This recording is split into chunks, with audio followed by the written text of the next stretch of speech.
ఆత్మానంద స్వరూపులైన ముక్తిపదం channel ప్రేక్షకులకు నమస్కారం. ఈరోజు చర్చించుకోబోయేటువంటి అంశం మనకి క్రియాయోగలో లేదా క్రియ చేసేటప్పుడు శరీరంలో జరిగేటువంటి మార్పులు ఏ విధంగా ఉంటాయి, అంతేకాకుండా కర్మదహనం జరగటానికి కారణాలు ఏమిటి అనేటువంటి విషయాన్ని గురించి పూర్తి వివరంగా తెలుసుకుందాం. ముందు క్రియాయోగలో మనం తాళవీ క్రియ చేస్తాం. తాళవీ క్రియ ద్వారా కేచరి ముద్ర అనేది ప్రాప్తిస్తుంది. ఈ కేచరి ముద్ర గురించి చాలా వీడియోస్లో చెప్పుకున్నాం ఇప్పుడు దాకా. దాదాపుగా అన్ని విషయాలు కూడా కేచరి ముద్ర గురించి వివరంగా చెప్పడం జరిగింది. అయితే ఈ కేచరి ముద్రలో జరిగేటువంటి మరొక విషయం ఏమిటి అంటే, మనకి ఈ నాలుక పైకి పెట్టగానే మనకి అంగిలి ఉంది. ఈ అంగిలికి ఇక్కడ కొండనాలిక ఉంది. ఈ కొండనాలిక లోపలికి వెళ్తే లోపల ఇంకొక ప్యాలెట్ ఉంది. ఈ ప్యాలెట్కి ఒక చోట రంధ్రం ఉంది, సన్నటి రంధ్రం ఉంది. ఇక్కడి నుంచి అంటే ఇది స్ట్రైట్గా వెళితే pineal gland, pituitary gland plus Ajna chakra, ఇటువైపు ఆజ్ఞాచక్ర, ఇటు పైవైపు సహస్రార చక్రతో యాడ్ అయి ఉంటుంది. ఈ సహస్రార చక్ర యొక్క బ్రహ్మరంధ్రం గుండా ఇలాగా ఒక సర్కిల్లో మళ్ళీ ముందల వైపు నుంచి ఇలా వచ్చి అదే నాడి ఇక్కడ నాలిక యొక్క చివరి టిప్పుతో కనెక్ట్ అయి ఉంటుంది. ఈ చివరి టిప్పుతో కనెక్ట్ అయి ఉంటుంది అంటే ఎక్కడ బ్రేక్ వచ్చింది అంటే దానికి ఈ నాలిక దగ్గర బ్రేక్ వచ్చింది ఎనర్జీ. అది ఎక్కడ మెరిడియన్ అంటారు. మెరిడియన్ అంటే అది 72,000 నాడుల్లో అది కూడా ఒక నాడి. ఈ నాడి ఇక్కడి నుంచి స్టార్ట్ అయ్యి ఇలా సర్కిల్ కింద వచ్చి నాలిక చివరకు వచ్చింది. ఇక్కడ ఈ స్థితిలో ఉన్నప్పుడు ఏంటంటే పూర్తిగా ఎనర్జీ అనేది పొందడం అనేది జరగదు. ఈ కేచరి పెట్టి ఈ లోపల ప్యాలెట్లోకి వెళ్ళినప్పుడు ఈ ఆల్రెడీ ఇక్కడ ఒక కొస ఉంది. ఏ నాడిది? ఇక్కడ ఈ నాడికి సంబంధించింది, ఈ మెరిడియన్కి సంబంధించినటువంటి ఒక కొస ఉంది. ఈ నాలికకి రెండవ కొస ఉంది. ఈ రెండింటిని కూడా అటాచ్ చేసినప్పుడు ఆటోమేటిక్గా శక్తి అనేది జనరేట్ అవుతుంది. ఎనర్జీ అనేది ఒక సర్కిల్ కింద ఫామ్ అయి పరిపూర్ణమవుతుంది. ఈ పరిపూర్ణమైనటువంటి స్థితిలో మన ఆరా ఎక్స్పాండ్ అవుతుంది, చక్రాస్ ఎక్స్పాండ్ అవుతాయి, చక్రాస్లో ఉన్నటువంటి ఎనర్జీస్ కూడా ఎక్స్పాండ్ అవుతాయి. ఇది కేచరి ముద్రకు సంబంధించి ఇంతకుముందు వీడియోలో చర్చించినటువంటి అంశం. ఇక రెండొక విషయానికి వస్తే, మనకి క్రియాయోగలో ప్రాణాయామ అనేది అత్యంత ప్రాధాన్యమైనది, ప్రాముఖ్యత కలిగింది. ఈ ప్రాణాయామ చేసేటప్పుడు ఇప్పుడు కేచరి ముద్ర అంటే అది పడటానికి పడని వాళ్ళు ఉంటారు, పట్టడానికి ప్రయత్నంలోనే సంవత్సరాల తరబడి గడిచిపోయే వాళ్ళు పరిస్థితులు కూడా ఉంటాయి. కానీ ప్రాణాయామ టెక్నిక్ని కరెక్ట్గా పట్టుకుంటే మొదటి రోజు నుంచే ప్రాక్టీస్ అనేది స్టార్ట్ చేసుకోవచ్చు. ఇది కూడా చాలా ప్రభావవంతమైంది. మరి ప్రాణాయామాలో జరిగేటువంటి విషయం ఏమిటి? ఈ క్రియా ప్రాణాయామ అనేది ఎడా పింగళ నాడుల ద్వారా కాకుండా సుషుమ్నా నాడి ద్వారా చేయటం జరుగుతుంది. ఈ డైరెక్ట్గా సుషుమ్నా నాడి ద్వారా చేసేటప్పుడు ఈ ప్రాణశక్తి అనేది లోపలికి తీసుకున్నప్పుడు మనం ప్రాణశక్తిని ఎంతగా నింపుతామంటే, మనం ఇంతకుముందు చెప్పుకున్నప్పుడు ఒక ప్రాణాయామ, ఉత్తమ ప్రాణాయామ క్రియాయోగకు సంబంధించింది అంటే 50 సెకండ్లు అని చెప్పుకున్నాం. 50 సెకండ్లు గాలి తీసుకోవటం, వదలటం ప్లస్ అంతర్కుంభకం, బాహ్య కుంభకం కలిపి 50 సెకండ్లు. ఈ 50 సెకండ్లు ప్రాణాయామ చేసినప్పుడు శరీరంలో ఉన్నటువంటి ప్రతి సెల్కి లోపల ఉన్నటువంటి సెల్ టు సెల్ ఆక్సిజన్ అనేది అందటం జరుగుతుంది. ఈ ఆక్సిజన్ అందటం ద్వారా సెల్ అనేది యాక్టివ్గా ఉండటం జరుగుతుంది. అసలు శరీరానికి రుగ్మతలు రావటానికి ప్రాబ్లం రావటానికి మూలమైనటువంటి కారణం ఏమిటి అంటే సెల్ లెవెల్లో కొన్ని లోపాలు కలిగి ఉండటమే. ఈ సెల్ లెవెల్లో కలిగేటువంటి లోపాలు ఏమిటి అంటే దివ్యమైనటువంటి ప్రేమ స్వభావం, దివ్యమైనటువంటి శక్తి, దివ్యమైనటువంటి తెలివితేటలు.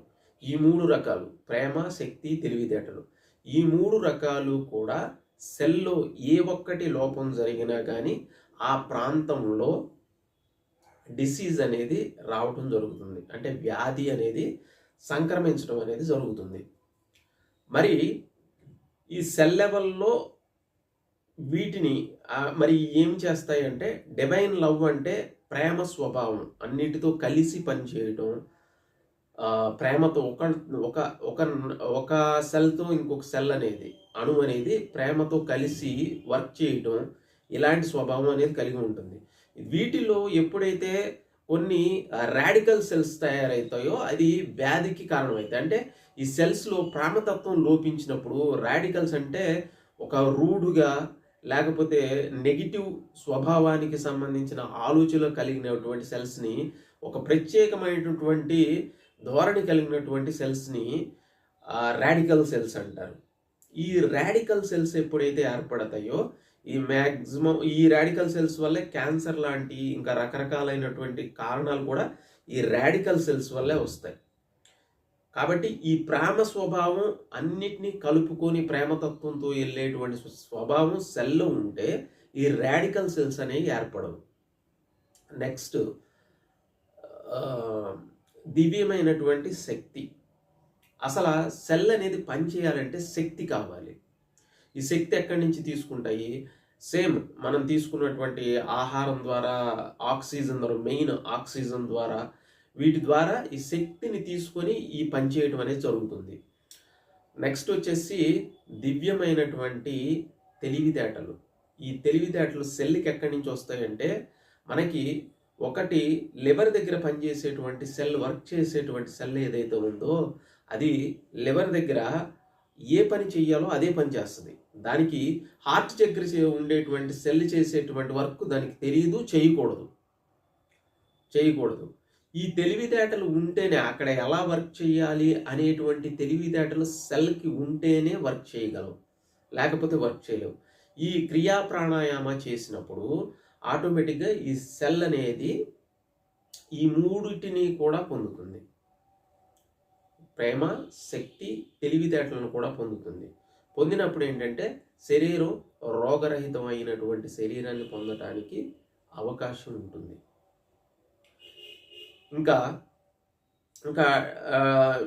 ఆధ్యాత్మికమైనటువంటి విషయాలకు వస్తే మనకి చక్రాస్ అనేది వైడన్ అవటం, ఎనర్జీ లెవెల్స్ ఎక్కువగా ఉన్నప్పుడు మనిషి నీరసం అయిపోవటం కానీ, నెగిటివ్ ఎనర్జీస్, సైకిక్ అటాక్స్ లాంటివి అంటారు, ఈ సైకిక్ అటాక్స్ కానీ ఏమీ కూడా వర్క్ చేయవు ఆ మనిషి మీద.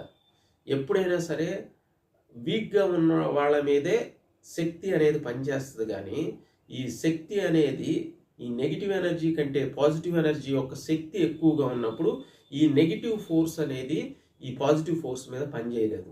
కాబట్టి సాధ్యమైనంత వరకు కూడా మనం పాజిటివ్ ఎనర్జీస్ని పెంచుకోవడానికి ప్రయత్నం చేయాలి. తర్వాత ఇది ప్రాణాయామకు సంబంధించినటువంటి విషయం.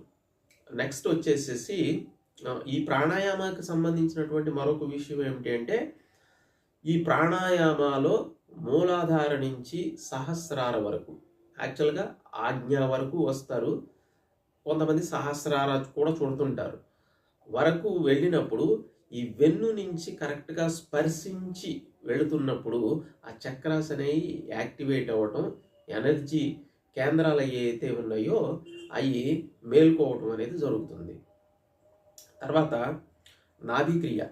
నాభీక్రియకి సంబంధించి నాభి ప్రాంతంలో ఉన్నటువంటి అగ్నిని ప్రేరేపించటం జరుగుతుంది.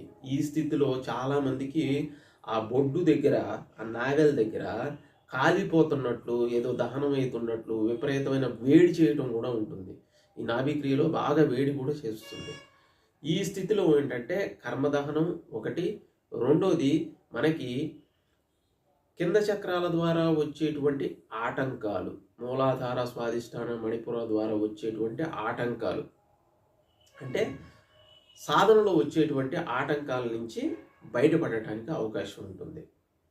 ఇక 4వది మహాముద్ర. ఈ మహాముద్ర చేయటం ద్వారా ఏమవుతుందంటే చక్రాస్ అనేవి జనరల్గా ప్రాణాయామం చేసినప్పుడు చక్రాస్ అనేవి ఎనర్జీ లెవెల్స్ కొంచెం ఎక్కువ తక్కువగా అయ్యేటువంటి అవకాశం ఉంటుంది. ఈ మహాముద్ర వేసినప్పుడు వెన్నుని ఇలా స్ట్రెచ్ చేసి చేసేటువంటి వాటి వల్ల చక్రాస్ కూడా బ్యాలెన్స్ అవుతాయి. దాంతోపాటు మనం కూర్చున్నప్పుడు పెరీనియం చక్ర అంటారు, యానస్కి టెస్టిస్కి మధ్యలో ఉండేటువంటి ప్రాంతంలో ఉంటుంది. కుండలిని కూడా స్టార్ట్ అయ్యేటువంటి ప్రదేశం అది. అక్కడ మనం కూర్చొని చేయటం వల్ల అది యాక్టివేట్ అయ్యి కుండలిని అనేది కూడా స్పీడ్గా యాక్టివేట్ అవ్వటం జరుగుతుంది.